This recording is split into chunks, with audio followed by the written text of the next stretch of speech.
Hello friends, welcome back to your channel. இன்றைக்கி என்ன video பார்த்தீங்கன்னா, இன்றைக்கி வந்துட்டு பாவக்காய் பொரியல் எப்படி செய்கிறதுன்னு வாங்க வீடியோக்குள்ளே போகலாம். ஃபஸ்ட்டு பாவக்காய் வந்துட்டு நம்ம ரவுண்டாக வெட்டிக்கணும். நாங்கள் வந்து கிட்டத்தட்ட ஒரு 10 பாவக்காய் எடுத்துக்கிறோங்க. ஓகேங்களா? இந்த மாதிரி ரவுண்டாக வெட்டிக்கிட்டு அது உள்ளே இருக்கிற அந்த விதையை எடுத்துக்கணும். ஏன் இந்த விதையை எடுக்கிறோன்னா, அதில் இருக்கிற கஸ்பு வந்துட்டு கஸ்பு எடுக்கிறோம். ஓகேங்களா? அந்த விதை தான் அந்த மெயின் கஸ்பு கொடுக்குது பாவக்காய்க்கு. ஸோ அதனால் வந்து கஸ்பு எடுத்துகிட்டு இந்த மாதிரி ஒரு பாவக்காயுமே ரவுண்டாக இந்த மாதிரி வெட்டிக்கணும். அதுக்கப்புறம் நெக்ஸ்ட் நம்ம என்ன பண்ண போகிறோம்னா, நீட்டாக பாவக்காய் கழுவி அதில் கொஞ்சமாக உப்பு போட்டு கொஞ்சம் நேரம் ஊற விடணும். அப்போ வந்து இதில் இருக்கிற கஸ்பு தண்ணெல்லாம் கொஞ்சம் கம்மியாக. ஓகேங்களா? சரி, இந்த மாதிரி பண்ணுறதுனால இந்த ப்ராசஸ் பண்ணிக்கலாம். அப்புறம் இது வந்து ஒரு சைடில் இப்போ வச்சுட்டு, இப்போ நெக்ஸ்ட்டு நம்ம என்ன பண்ண போகிறோம், அடுப்பு ஆன் பண்ணி ஒரு பேன் வச்சுட்டு அதை கொஞ்சமாக எண்ணெய், கடுகு, உளுந்து இது போட்டு கொஞ்சம் நேரம் பொரிக்க விடணும். பொரிஞ்சிருந்தும்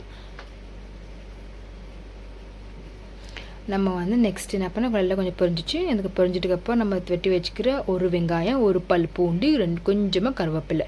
ஃபஸ்ட்டு பூண்டு போடுங்க. பூண்டு போட்டு பொரிஞ்சதும் அதுக்கப்புறம் கருவேப்பிலை போடுங்க. கருவேப்பிலை கொஞ்சம் பொரிச்சதும் நம்ம வெட்டி வச்சுக்கிற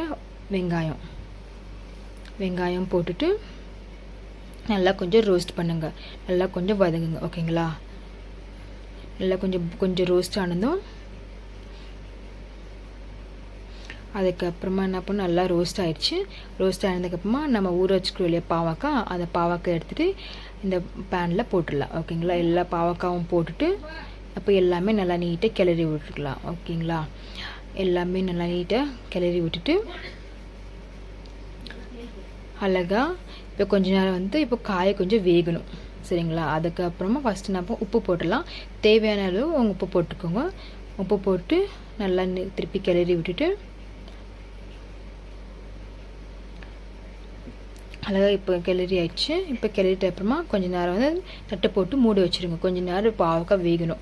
பாவக்காய் வெந்திருந்தோம். அதுக்கப்புறம் நம்ம தேவையான மசாலா போடலாம். ஃபஸ்ட்டு கொஞ்சமாக மஞ்சத்தூள் போட்டு கொஞ்சம் நல்லா கிளறி விடுங்க. அழகாக கிளறிட்ட அப்புறமா மசாலா எல்லாமே இதாகட்டும். அதுக்கப்புறம் தேவையான அளவுக்கு சில்லி பவுட்ரு, உங்கள் காரத்துக்கு ஏற்ற மாதிரி சில்லி பவுட்ரு நாங்கள் கொஞ்சமாக போட்டுக்கிறோம். நீங்கள் கொஞ்சம் எவ்வளோ உங்களுக்கு தேவையோ அந்த அளவுக்கு குவான்டிட்டி அளவுக்கு நீங்கள் போட்டுக்கோங்க. அதுக்கப்புறம் நல்லா கிளறி விட்டுக்கோங்க. நல்லா கிளறிந்தோம். மசாலா எல்லாமே வந்துட்டு பாவக்காயில் எல்லாமே வந்துட்டு எல்லா இடத்துலையும் இப்போ மசாலா இருக்குது. ஓகேங்களா? நல்லா கிளறிட்டு தான் தட்டை போட்டு திருப்பி மூடி வச்சுருங்க. நல்லா பாவக்காய் வந்து அந்த மசாலாவும் எல்லாமே பாவக்காயில் எல்லாமே இதாகிடுச்சு. அதுக்கப்புறம் பார்த்திங்கன்னா நல்லா சூப்பராக பாவக்காய் வெந்துச்சு. பார்க்கவே ரொம்ப அழகாக ருசியாக இருக்குது.